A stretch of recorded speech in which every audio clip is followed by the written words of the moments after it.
Good morning class. पहले हमने world geography पढ़ी थी। वर्ल्ड ज्योग्राफी पढ़ने के बाद वर्ल्ड ज्योग्राफी में जो आए हमारे पास में महासागर और महाद्वीप। अब पृथ्वी से थोड़ा सा और ऊपर चलेंगे तो कौन सा टॉपिक आएगा? वायुमंडल। ये पृथ्वी से जैसे जैसे आगे चलते जाएंगे तो हमें क्या दिखाई देता है अभी? वायुमंडल। और वायुमंडल की डेफिनेशन क्या होती है? अभी वायुमंडल की डेफिनेशन क्या कह सकते हो? अभी वन लाइनर क्वेश्चन में वायुमंडल की डेफिनेशन क्या होगी? जो पृथ्वी के चारों ओर आवरण पाया जाता है उसको हम क्या कहते हैं?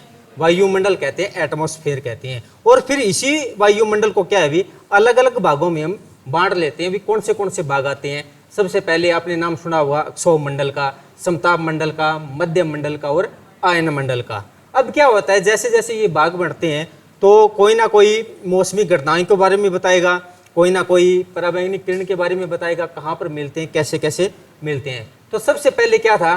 पृथ्वी। और पृथ्वी के ऊपर जो वायुमंडल आ रहा है, वायुमंडल का पहला भाग आता है ट्रोपोस्फेयर। ये अक्षोभ मंडल होगा। और अक्षोभ मंडल में क्या क्या घटनाएं आ रही है, यानी कि ये 4-5 पार्ट आते हैं।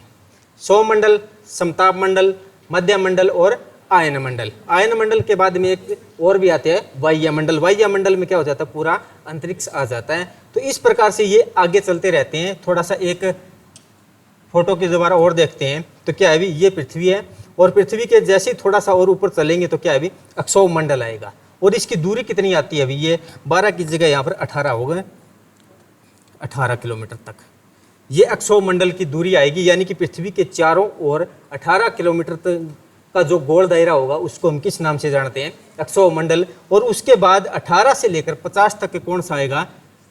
समताप मंडल। और फिर आएगा मध्य मंडल। मध्य मंडल के बाद में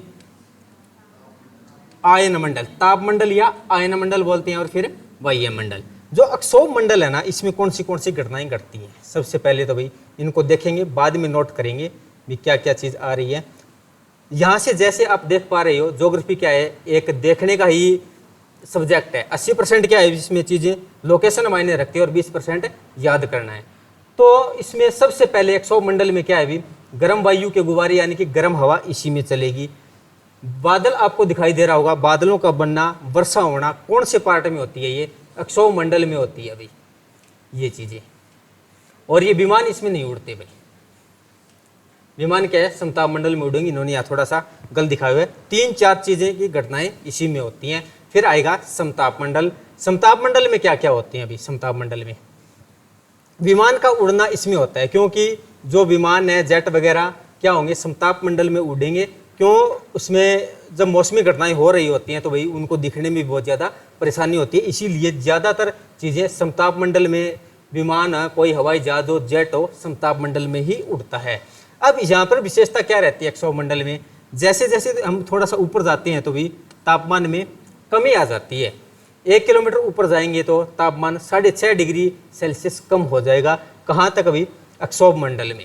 फिर समताप मंडल में क्या होगा भाई? ये तापमान सेम रहता है।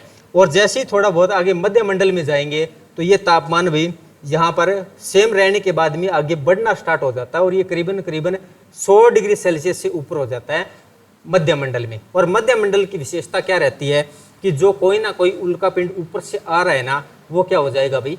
नष्ट हो जाएगा भाई। उल्का पिंड क्या हो जाती हैं? नष्ट हो जाते हैं। कहाँ पर होंगे? ये मध्य मंडल में। और कोई ना कोई फिर भी क्या है भाई? एक आधा उल्का पिंड जो बहुत ज़्यादा खतरनाक है, भी पूरा पृथ्वी तक आ भी जाता है, जिसका हम एक एग्जाम्पल भारत में भी देखते हैं। कौन सा एग्जाम्पल आता है वो उल्का पिंड का? एक एग्जाम्पल भारत में आता है।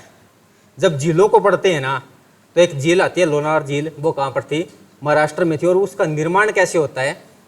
उल्का पिंड से होता है। तो यानी कि सारे के सारे नष्ट नहीं होते।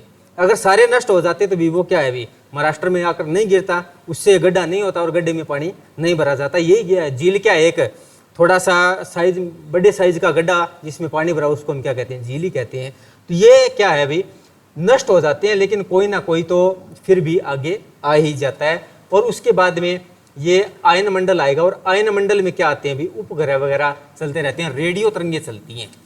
जो रेडियो के जो सैटेलाइट वगैरह, रेडियो आज तो चलो ठीक है, अभी ये तो लुप्त होने के कगार पे है। डाटा बुक में रेडियो को लिख दिया जाए तो ठीक है। क्या होगा? यहाँ से जो तरंगें वगैरह चलती है ना सैटेलाइट की, उपग्रह की, वो कौन से मंडल में चलती है? आयन मंडल में या ताप मंडल में। एग्जाम में पूछा जाता है, इन्हीं चारों चीजों से ये बातें पूछी जाएंगी भी, कौन से घटना कहां पर होती है और कैसे होती है। आगे क्या होगा भी? बाह्य मंडल। और यहाँ पर क्या है भी?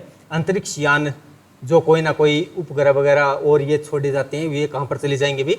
अंतरिक्ष में ही जाएंगे। यानी कि अंतरिक्ष आना स्टार्ट हो जाएगा। और अंतरिक्ष के बाद में अब क्या है भाई? ब्रह्मांड आ जाएगा। ब्रह्मांड में मुख्य रूप से क्या आता है? सूर्य। और सूर्य के चारों ओर क्या करते हैं? ये ग्रह चक्कर लगाने का काम करते हैं। तो ये वायुमंडल। वायुमंडल के बारे में चीजें भाई अब देखते रहना है और साथ के साथ नोट करते रहना है। वायुमंडल, वायुमंडल होता क्या है भी? पृथ्वी के चारों ओर जो आवरण पाया जाता है उसको हम क्या कहते हैं? वायुमंडल कहते हैं। वन लाइनर यही प्रश्न पूछा गया है, जो पृथ्वी के चारों ओर का आवरण होगा उसको हम क्या कहते हैं? ऑप्शन था वायुमंडल, अक्षोमंडल, समताप मंडल, मध्यमंडल। अक्षोमंडल पहला ऑप्शन था। हाँ, अक्षोमंडल पहला ऑप्शन था भाई। पृथ्वी के चारों ओर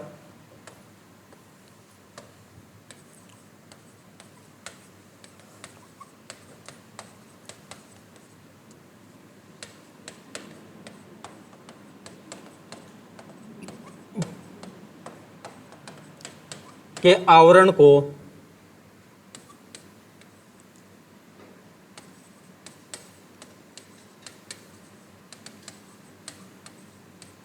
वायुमंडल कहते हैं।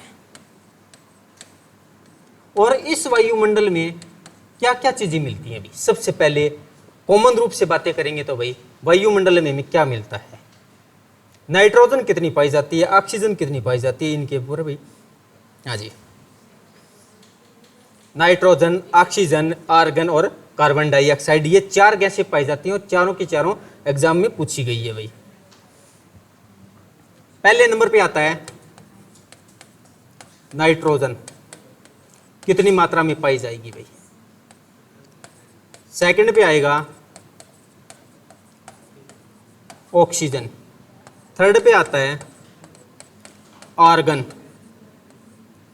और फोर्थ नंबर पे कार्बन डाइऑक्साइड आएगा, CO2। इसको भाई शॉर्ट में लिख लेना। नाइट्रोजन कितनी मात्रा में पाई जाती है? नाइट्रोजन 78%। ऑक्सीजन कितनी पाई जाती है भाई? ऑक्सीजन कितने परसेंट पाई जाती है? ये 20.9% पाई जाती है अभी। और आर्गन कितनी पाई जाएगी? आर्गन, हाँ जी, ये 100% पूरा करना पड़ेगा। कहीं ना कहीं ये पाई जाती है 0.94%। और कार्बन डाइऑक्साइड कितनी आती है अभी? 0.03% ये वायुमंडल में पाई जाती है अभी। इस प्रकार से है। और एक ही एग्जाम में क्या हुआ था भाई? इन चारों गैसों को आगे पीछे लिखे भी, जैसे ये लिखा, लिखने के बाद में ये पोर्शन है, इसको थोड़ा सा आगे किया और इनको आगे पीछे लिख दिया गया, नीचे लाइनअप कर दी गई भी। इनको इसका क्या होगा? 1 2 3 तो या जैसे भी हो, इनको लाइन में मिलवा लिया गया एग्जामिनर के द्वारा भाई, चारों की चारों चीज़ों को भाई। वायुमंडल में जो गैस पाई जाती है वो कितनी कितनी मात्रा में पाई जाती है? तो भाई नाइट्रोजन सबसे ज़्यादा है 78, ऑक्सीजन 20.9%, आर्गन कितनी आती है? 0.94%, और CO2 कितनी होगी? 0.03%। अब जो इनको अलग अलग भागों में बांटा गया है वो देखेंगे भी कौन से भाग आते हैं। सबसे पहले आप एक पृथ्वी बनाइए अपने हिसाब से, और यहाँ पर जैसे जैसे हम ऊंचाई पर चलते जाएंगे उसको अलग अलग दर्शाते रहना है। और इनके मध्य में जो चीज़ें पाई जाएंगी उनको फिर अलग से देख लेंगे भाई। ये जो एरिया पाया जाता है इसको किस नाम से जानते हैं भाई? अक्षोभ मंडल। फिर आएगा समताप मंडल, क्षोभ मंडल, समताप मंडल, मध्य मंडल। ये कौन सा होगा? आयन मंडल।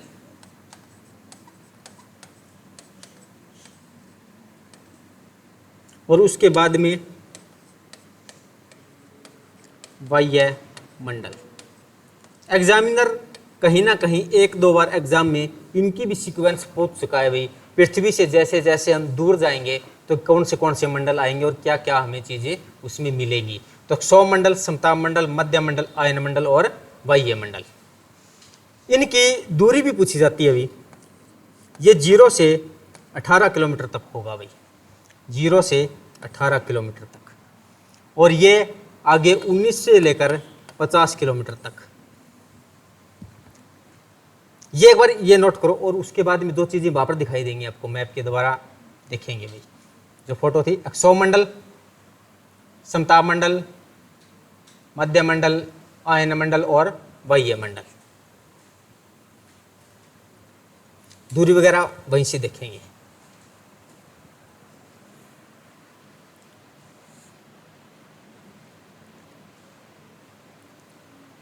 कर लिया नोट? अब ये दूरी है ना, इसको उसके दूसरी तरफ लिख लेना भाई।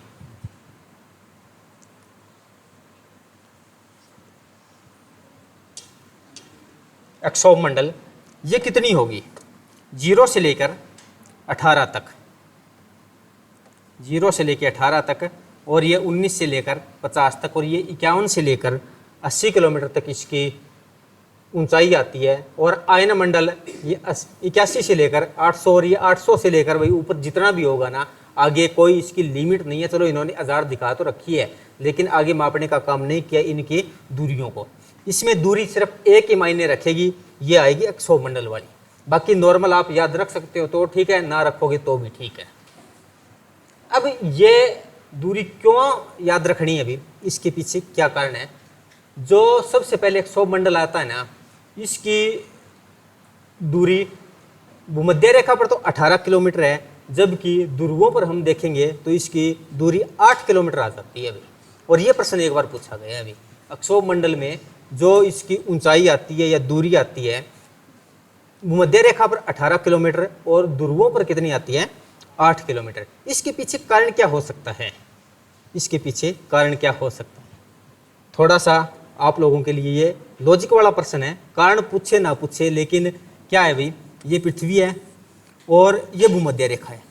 जब भूमध्य रेखा पर हम इसके ऊपर की ओर चलेंगे आगे, तो यहाँ पर इसकी दूरी कितनी है? 18 किलोमीटर, और जबकि ये ध्रुव आ चुके हैं तो यहाँ पर इसकी दूरी कितनी आती है? 8 ही किलोमीटर आती है। अब इसके पीछे कारण क्या है? और इधर कितनी है इसकी दूरी? 18 किलोमीटर, और ये 8 किलोमीटर। क्या कारण हो सकता है? पहले हमने देखा था, मानसून के समय में देखा, नॉर्मल भी पढ़ते रहते हैं कि जो भूमध्य रेखा पर 0 डिग्री पर इक्वेटर पर सूर्य की किरणें क्या होती हैं भी? लंबवत होती हैं। हर बार देखते हैं इनको भी। यहाँ पर भूमध्य रेखा पर क्या भी गर्मी बहुत ज़्यादा होती है, और बहुत ज़्यादा होती है ना, तो क्या हो जाता है भी, जो गैसों का आवरण है ना, वो यहाँ पर कम बन पाता है, क्योंकि सूर्य का प्रकाश यहाँ पर ज़्यादा है, ज़्यादा डायरेक्शन में है। और जबकि ध्रुवों पर क्या है भी, प्रकाश उनका कम है, बर्फ जमी रहती है, और उनकी दूरी क्या हो जाती है अभी? कम हो जाती है। यही उसके पीछे कारण आता है भी। ये यहाँ पर भूमध्य रेखा पर कितनी है? 18, और ध्रुवों पर 8 किलोमीटर है।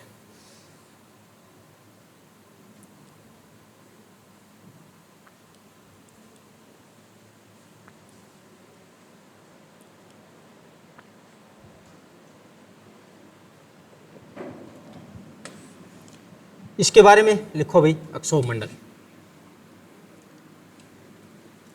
कहाँ पर चले गए भाई वो? उससे पहले भाई ये भी है भाई, इनके इंग्लिश नेम आते हैं। इंग्लिश नेम काफ़ी बार सब कुछ आता है भाई, हमें बहुत बार आता हुआ प्रश्न भी एग्जामिनर क्या है भाई, गलत करवा देता है। और उसके पीछे कारण क्या आता है, एग्जाम में आएंगे। इसको क्षोभ मंडल को इंग्लिश में क्या कहते हैं? समताप मंडल, मध्य मंडल, आयन मंडल और बाह्य मंडल। इनको इंग्लिश में अगर वर्ड के बारे में क्या बातें होंगी भी, जो क्षोभ मंडल है ना, इसको इंग्लिश में क्या कहा जाता है? ट्रोपोस्फेयर। और ये ट्रोपोस्फेयर ऑप्शन में बहुत बार आई है भी, मेरे भी एग्जाम में आई है। मैंने हिंदी वाले सारे अच्छे से याद कर रखे थे, और एग्जामिनर पूछा भाई ट्रोपोस्फेयर, स्ट्रेटोस्फेयर, मीसोस्फेयर और थर्मोस्फेयर, इनके बारे में मुझे पता नहीं था। सब कुछ पता था, और ये बात ये भी पूछी गई थी कि ओजोन परत है वो कौन से मंडल में पाई जाती है, और ऑप्शन में ये बिल्कुल थे भी, थर्मोस्फेयर, स्ट्रेटोस्फेयर। अब बात करोगे भी, इंग्लिश में भी पढ़ लेते, लेकिन इंग्लिश में क्या लिखा हुआ था? इसी के बारे में भी, जैसे ये था, इन्होंने स्ट्रेटोस्फेयर लिख दिया, ये स्ट्रेटोस्फेयर भाई, जी इंग्लिश में पढ़ लो, जी हिंदी में पढ़ लो, ये सेम एज इट इज घटना आई थी। तो इनके बारे में लिखिए भी, अक्षोमंडल के आगे थर्मोस्फेयर, स्ट्रेटोस्फेयर, मीसोस्फेयर,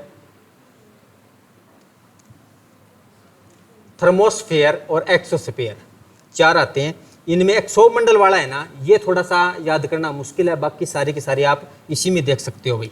जैसे सबसे पहले समताप मंडल आ रहा है, और समताप मंडल को इंग्लिश में क्या बोला गया है, स्ट्रेटोस्फेयर, यानी कि ये एस से ये स्टार्ट हो रहा है और एस से ही ये स्टार्ट हो रहा है, स्ट्रेटोस्फेयर। आसान है, कोई ज़्यादा मुश्किल वाली बात नहीं है। और मध्य में ये क्या आ रहा है, मीसोस्फेयर। मीसो और मध्य क्या है, दोनों के दोनों साउंड सेम है और एम से ये स्टार्ट हो रही है। नेक्स्ट में जब आगे बात करते हैं तो ये कौन सा आ रहा है भाई, मध्य मंडल, और उसके बाद में कौन सा आता है, ये समताप मंडल नहीं, आयन मंडल। आयन मंडल का भी ये थर्मोस्फेयर है, ये थोड़ा सा अलग रहेगा। और बाहर वाला कौन सा आ जाता है, एक्सोस्फेयर, वायुमंडल, बाह्य मंडल, ये भी एक्सोस्फेयर, एग्जिट होता है, एग्जिट से क्या वर्ड बना है, एक्सोस्फेयर। ये इनको नोट करो भाई, सौमंडल, थर्मोस्फेयर, और ये ट्रोपोस्फेयर और थर्मोस्फेयर, इन दोनों को वर्ड को याद रखना पड़ेगा भाई। ये इनको नोट करो और अक्षोमंडल में पहुंचते हैं अभी, वहां पर क्या मिलेगा हमें। सबसे पहले आ गया सौमंडल।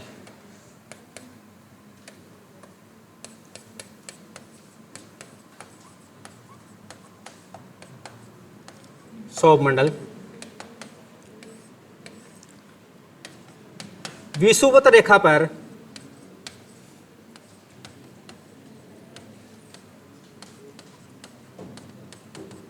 लंबाई कितनी आएगी, 18 किलोमीटर,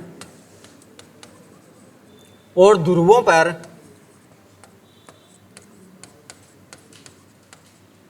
8 किलोमीटर है। इसके पीछे का कारण भी हमने देख लिया है, 8 किलोमीटर है। और यहाँ पर क्या क्या चीज़ें होती हैं अभी, अगर घटनाओं की बात करेंगे तो क्या होगा, बादलों का बनना, सेकंड पे आता है वर्षा का होना, ये दो घटनाएं होंगी। और इसके पीछे कारण क्या आता है, कार्बन डाइऑक्साइड इनके साथ में कोई ना कोई एक्शन रिएक्शन करती है, तब जाकर ये बनते हैं। बादलों का बनना और वर्षा का होना कहाँ पर होते हैं, अक्षोमंडल में। और इसकी ये लंबाई वगैरह कहाँ पर है, अभी विषुवत रेखा इक्वेटर पर इसकी लंबाई कितनी आती है, 18 किलोमीटर, और ध्रुवों पर 8 किलोमीटर है। नेक्स्ट में आगे चलेंगे तो कौन सा आएगा, समताप मंडल। हाँ, एक बात और आएगी भी इसमें, जैसे जैसे हम ऊंचाई के साथ में जाते हैं तो इसमें क्या हो जाता है अभी, तापमान में कमी आती है। और 1 किलोमीटर आगे चलने पर कितनी कमी आती है, ये एग्जाम में पूछा गया था, 6.5 डिग्री सेल्सियस। ऊंचाई के साथ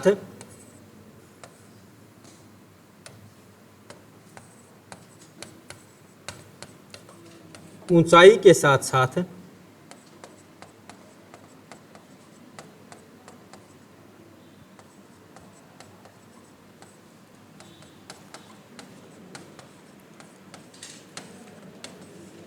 तापमान में कमी आती है। और कितनी आएगी, 1 किलोमीटर में 6.5 डिग्री सेल्सियस कम हो जाता है। और ये एग्जाम में पूछा गया था भाई, कम हो जाता है भी, कितना कम होता है, इसकी हमें थोड़ी सी डेफिनेशन दीजिए। तो 1 किलोमीटर हम पृथ्वी से ऊपर जाएंगे तो 6.5 डिग्री सेल्सियस क्या हो जाता है, तापमान कम हो जाता है। और ये कब तक कम होगा, 18 किलोमीटर तक चलेंगे तब जाकर। नेक्स्ट में कौन सा परत आती है हमारे पास में, परत का जिक्र करेंगे तो समताप मंडल। और समताप मंडल में क्या आ रहा है अभी, सम का मतलब क्या रहा है, बराबर, और ताप का मतलब क्या है, तापमान, यानी कि इस श्रेणी में तापमान क्या है अभी, सेम रहता है। और इसी समताप मंडल में क्या है, ओजोन परत पाई जाती है अभी। सेकंड में समताप मंडल,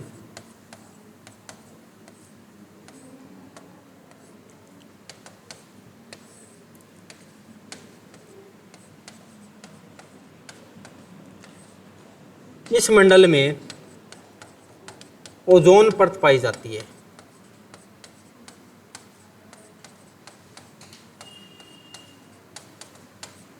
ये क्या काम करती है अभी? ओजोन परत जो पराबैंगनी के किरणों से हमारी रक्षा करती है।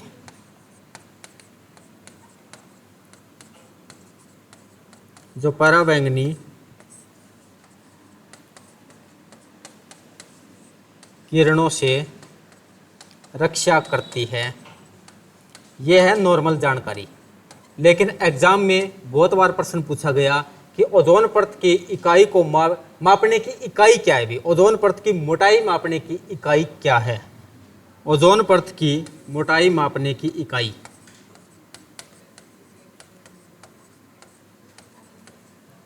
ओजोन परत की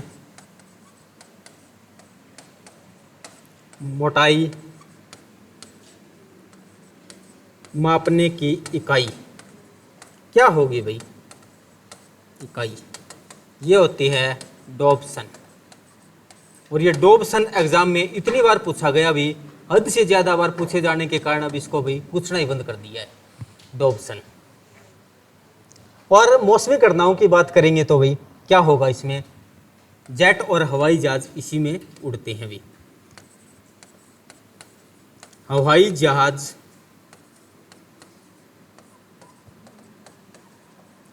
और जेट समताप मंडल में उड़ते हैं।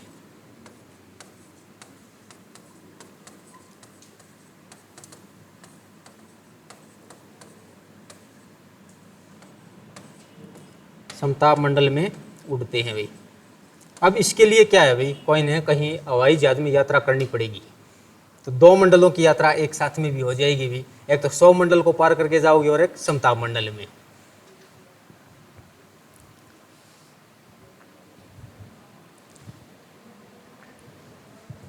समताप मंडल। फिर आगे चलेंगे तो क्या आएगा? मध्य मंडल। और मध्य मंडल में क्या है भाई? तापमान इस क्षेत्र में जैसे जैसे ऊपर जाएंगे तो क्या होगा? तापमान में वृद्धि होती है भाई मध्य मंडल। और मध्य मंडल की और क्या विशेषता रहती है कि यहां से आसमान से आने वाले उल्कापिंड नष्ट हो जाते हैं।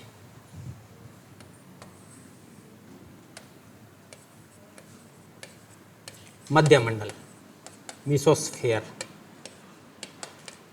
ऊंचाई के साथ साथ तापमान में वृद्धि होगी। अक्षोभ मंडल में क्या था? कमी हो रही थी। समताप में बराबर रहेगा और मध्य मंडल में ऊंचाई के साथ में तापमान में वृद्धि होगी भाई। ऊंचाई के साथ साथ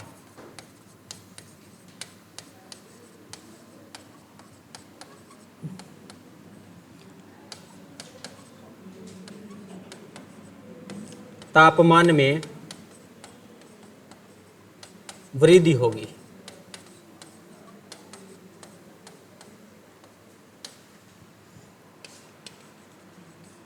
फिर बात करते हैं, उल्कापिंड मध्य मंडल में नष्ट हो जाते हैं। उल्कापिंड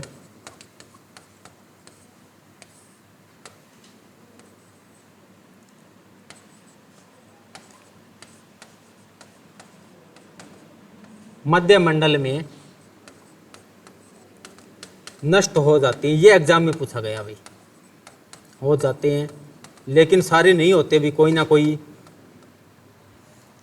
इतना ज़्यादा भयंकर होता है भी, इनका असर ही नहीं हो पाता भी। इतना ज़्यादा तापमान है फिर भी उनको कोई असर नहीं होगा, जिसका एग्जाम्पल हम देखने को मिलते हैं महाराष्ट्र की लोनार झील, जो कि उल्कापिंड द्वारा निर्मित है। मध्य मंडल। मध्य मंडल के बाद में आयन मंडल। आयन मंडल। और आयन मंडल से एक ही प्रश्न पूछा जाता है भाई, आयन मंडल।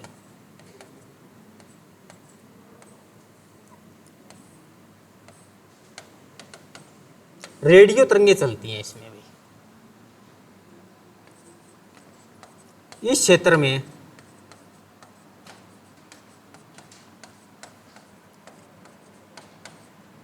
रेडियो तरंगे चलती हैं।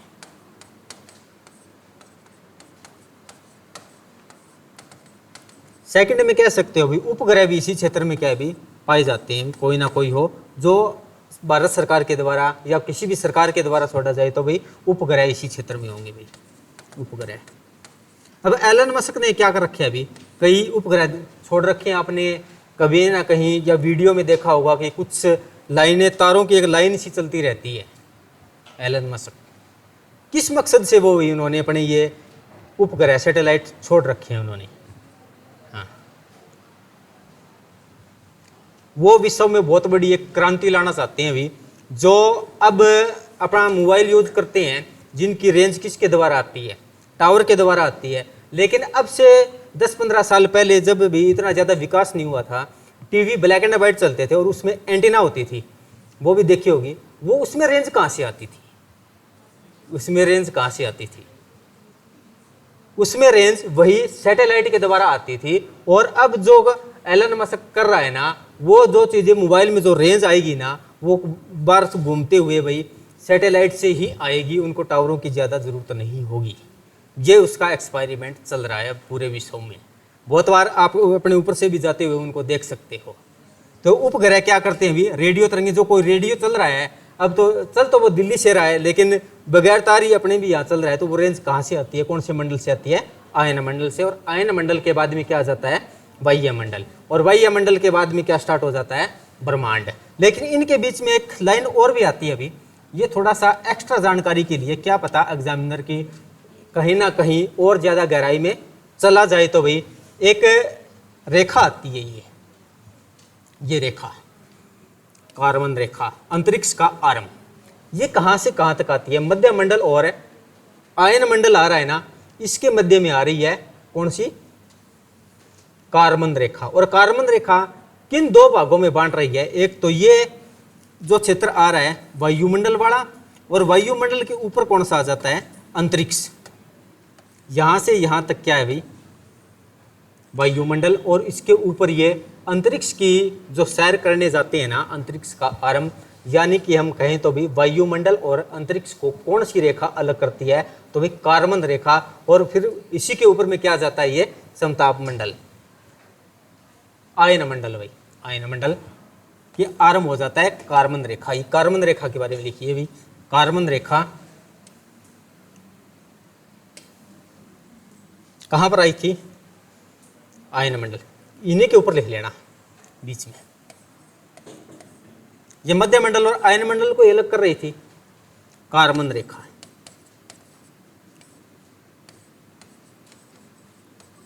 कार्बन रेखा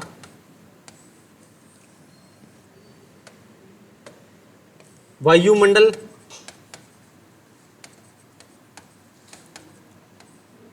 और अंतरिक्ष को अलग करती है, और अंतरिक्ष को अलग करती है।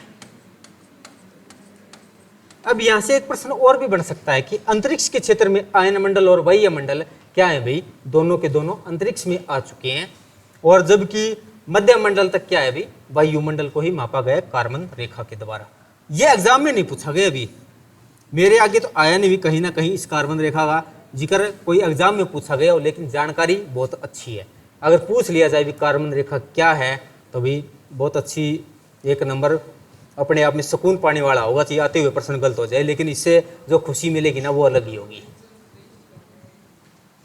आयन मंडल के बाद में बाह्य मंडल, और बाह्य मंडल में कोई खास ज़्यादा उसमें घटनाएं नहीं होती भाई। ये 4th नंबर का था। और 5वें नंबर पे कौन सा आता है, बाह्य मंडल।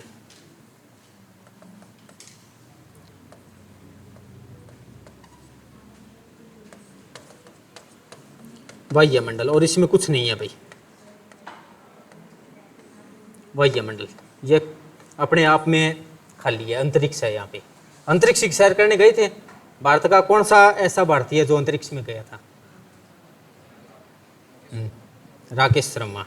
अंतरिक्ष का मतलब क्या होता है, कोई ना कोई तो चांद पे भी गया था। चांद पे कौन गया था पहला, नील आर्मस्ट्रॉन्ग। और अंतरिक्ष और चांद पे जाना क्या फर्क है भाई, क्या फर्क है, दोनों में कोई ना कोई तो फर्क होगा। एक तो चलो ठीक है भी, वो तो चांद पे ही जाके आ गया। अंतरिक्ष का में यात्रा करने का मतलब क्या होता है, अंतरिक्ष में ये यात्रा करने का मतलब क्या होता है, सिर्फ और सिर्फ ये क्या है भाई, पृथ्वी से ऊपर जाएंगे। अंतरिक्ष कहाँ से स्टार्ट हो जाता है अपना, ये मीसोस्फीयर के बाद में ये जो उपग्रह है ये छोटे मोटे से उड़ रहे हैं, यानी कि ऊपर जाना और हवाई यात्रा करके आ जाना। भी मैं 500 700 1000 2000 किलोमीटर ऊपर जाके आ गया, सिर्फ इतना ही रहेगा भी अंतरिक्ष की यात्रा करना। उसके बाद उसका कोई मकसद नहीं है। राकेश शर्मा सिर्फ और सिर्फ आसमान में गए थे 1000 किलोमीटर या 1500 किलोमीटर, और उसके बाद वापिस आगे। भी अंतरिक्ष में यात्रा करने वाले प्रथम भारतीय कौन है? राकेश शर्मा। बस इतना सा उन्होंने काम किया और प्रश्न बन चुका है उनके नाम का। ये वायुमंडल, और वायुमंडल के बाद में जब थोड़ा सा इसी से और आगे चलेंगे तो क्या आ जाता है? ब्रह्मांड। और ब्रह्मांड में क्या क्या चीजें पाई जाती हैं? भाई ब्रह्मांड में क्या क्या चीजें पाई जाती हैं? फोटो बाद में दिखाऊंगा आपको, पहले कुछ पता होना चाहिए। हाँ जी, शांत तारा। शांत तारों के अलावा भी तो बहुत कुछ मिलेगा।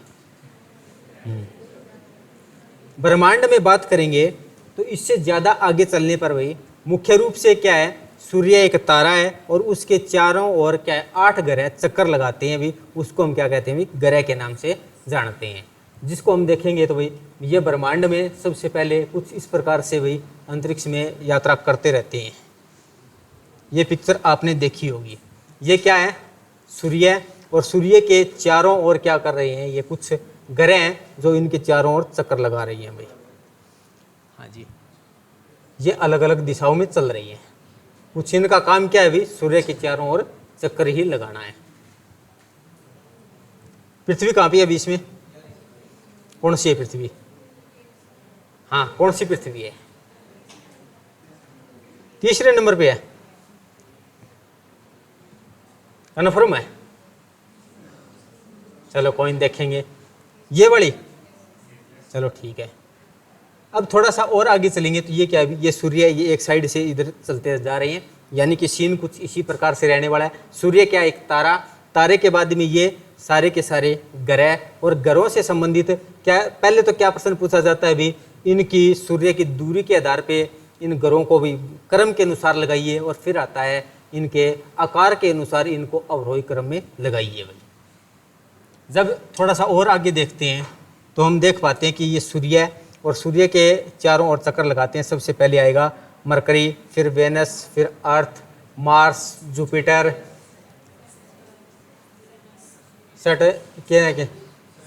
सैटर्न, यूरेनस और नेपच्यून। ये 8 ग्रह हैं, और ये क्या काम कर रहे हैं? अभी सूर्य के चारों ओर चक्कर लगाते हैं। सूर्य एक तारा है। फिर आगे चलेंगे तो आकार के अनुसार क्या है भाई? ग्रहों का क्रम ये थोड़ा सा अलग हो जाता है भाई। इनके बारे में भी अब क्या होगा भाई? टॉपिक क्या रहेगा? ब्रह्मांड। और ब्रह्मांड में हम लिखेंगे सूर्य, और सूर्य के चारों ओर जो चक्कर लगाते हैं, एक तो आता है इनके क्रम के अनुसार, एक आएगा क्षेत्रफल के अनुसार। ये क्या कर रहे हैं? अभी अपनी कक्षा में चक्कर लगाते हैं, निश्चित कक्षा में।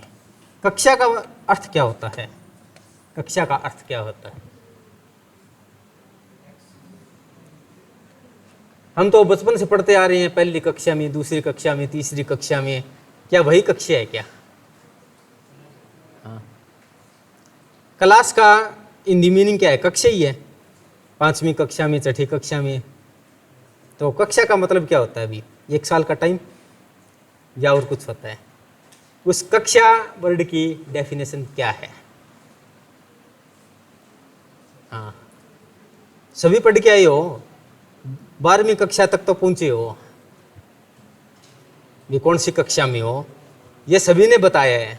और उस कक्षा वर्ड का मीनिंग क्या है? 1 साल में जो कुछ सीखा ये नहीं होता कक्षा का मतलब। कक्षा का मतलब ये इतना तो ये भी है, ये 85 सालों में लगाता है कि इतने सालों में लगाता है। कक्षा का मतलब क्या होता है? एक निश्चित क्रम में ये आता है, न कि 1 साल में। कोई निश्चित क्रम में चलेगी उसका मतलब होता है कक्षा। और इनको आप लिखिए भी, ग्रहों में क्या आएगा? ब्रह्मांड। और ब्रह्मांड में सबसे पहले सूर्य, और सूर्य के चारों ओर जो चक्कर लगाते हैं उनको कुछ अपने हिसाब से बना लीजिए भाई। ये पिक्चर बनाइए भाई, जो हाँ ये बना लीजिए, कोई हो चाहे। पहले अपना आप में सूर्य दिखाना है, सूर्य के साथ में हिंदी में लिख देते हैं इनको, बुध आएगा, बुध के बाद में ये कौन सा होगा, शुक्र होगा, ये कौन सा है, अर्थ है, पृथ्वी है, मार्स कौन सा है, मंगल है, जुपिटर कौन सा है, जुपिटर, बृहस्पति है, बृहस्पति, फिर ये सटर्न, ये अरुण नहीं है अभी, ये शनि है, यूरेनस, ये आएगा अरुण, और ये आता है वरुण। ये 8 ग्रह हैं भाई, कुछ इस प्रकार से, यानी कि सूर्य के सबसे नजदीक ग्रह कौन सा आता है, बुध, बुध के बाद में कौन सा आएगा, शुक्र। ये प्रश्न ऐसे ही पूछे जाते हैं, और आपको बनाना कैसे है, बनाने को क्या करना है भाई, अपने हाथ में ये सब कुछ बनाना। जैसे ये सूर्य है भाई, इनको सूर्य दर्शा देंगे, और 1 2 3 4 5 6 7 और 8 ये ग्रह क्या करेंगे भी, अभी इनके चारों लगे रहे।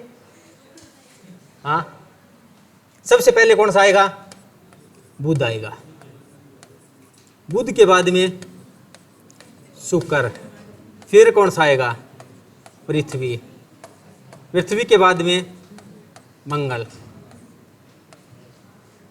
मंगल के बाद में बृहस्पति, फिर आएगा शनि, फिर अरुण और वरुण। ये 8 ग्रह सूर्य के क्या हैं भाई, दूरी के हिसाब से आगे क्रम में लगे हुए हैं। क्या डेफिनेशन रहेगी भाई, सूर्य से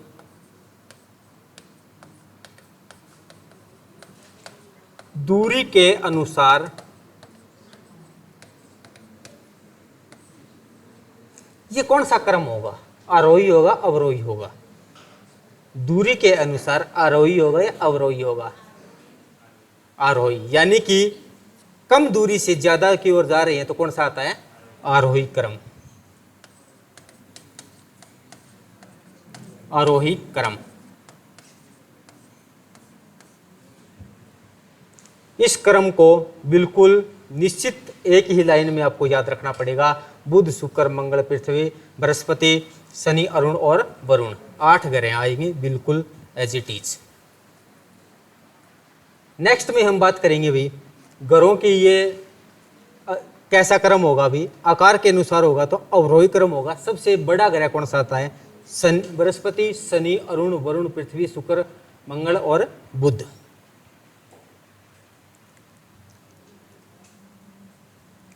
ये कर लिया नोट, नहीं किया, इतने में तो कर लेना चाहिए।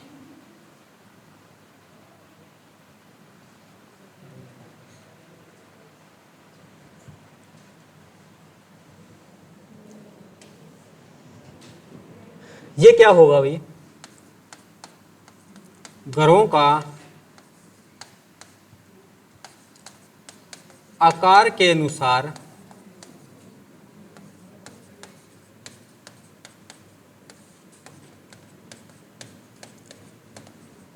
अवरोही क्रम। अवरोही का मतलब बड़े से छोटे की ओर चलेंगे, तो सबसे पहले कौन सा आता है, बृहस्पति,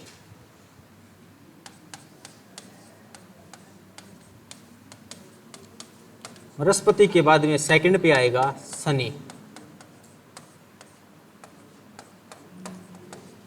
अरुण, फोर्थ पे आएगा वरुण,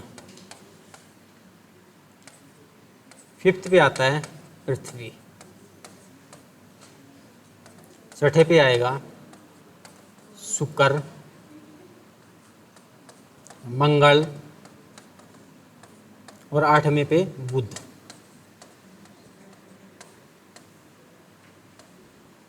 ये 8 ग्रह कुछ इस प्रकार से हैं।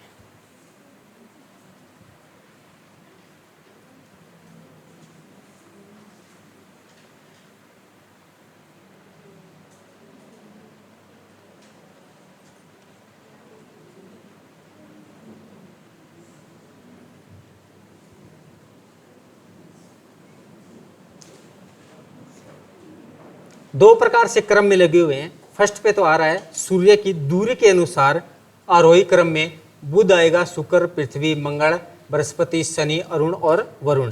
फिर इन्हीं के आकार का अवरोही क्रम में बात करते हैं तो बृहस्पति, शनि, अरुण, वरुण, पृथ्वी, शुक्र, मंगल और बुध। सूर्य क्या है? सूर्य क्या है? एक तारा। ये किस वजह से चमकता है, किस कारण से चमकता है ये सूर्य?